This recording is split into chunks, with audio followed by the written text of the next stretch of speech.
Un haut officier éthiopien a indiqué que le gouvernement est en mesure de reprendre Mekele, capitale de la région en guerre du Tigré, s'il le souhaite. Les dirigeants éthiopiens ont cherché à minimiser l'importance de la retraite récente de l'armée de Mekele.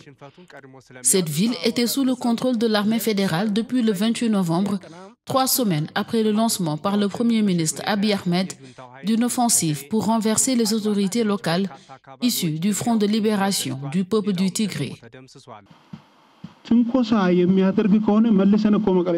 Si les forces tigréennes nous provoquent, nous pouvons revenir à Mekele aujourd'hui. Cependant, les destructions seront pires qu'avant.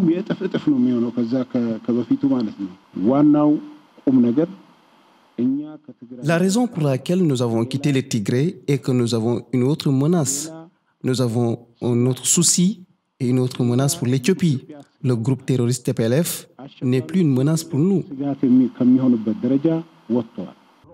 Mercredi, le général Bachar Debele a lui affirmé devant la presse que le retrait de Mekele était destiné à soulager la population. De son côté, Redouane Hussein, le porte-parole de la cellule de crise gouvernementale pour le Tigré, a décrit le retrait de l'armée comme stratégique, affirmant que les rebelles n'étaient plus une menace existentielle pour le bien-être de la nation. Ce n'est pas parce que nous avons quitté le champ de bataille que nous ne surveillons pas ce qui va se passer au Tigré. La frontière qui mène au Soudan est fermée, la route qui mène à Amhara est fermée, la frontière avec Afar est fermée. Tout ce qui entre dans le Tigré provient du centre de l'Éthiopie.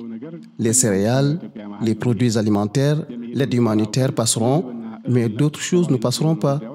S'ils parviennent à les faire passer, nous en payerons les prix et corrigerons la situation. Mais il n'y aura pas de chars ni de roquettes comme avant. Les rebelles ont poursuivi pour leur part leur progression malgré l'annonce lundi d'un cessez-le-feu unilatéral par le gouvernement éthiopien après la perte de la principale ville tigréenne, un tournant majeur du conflit.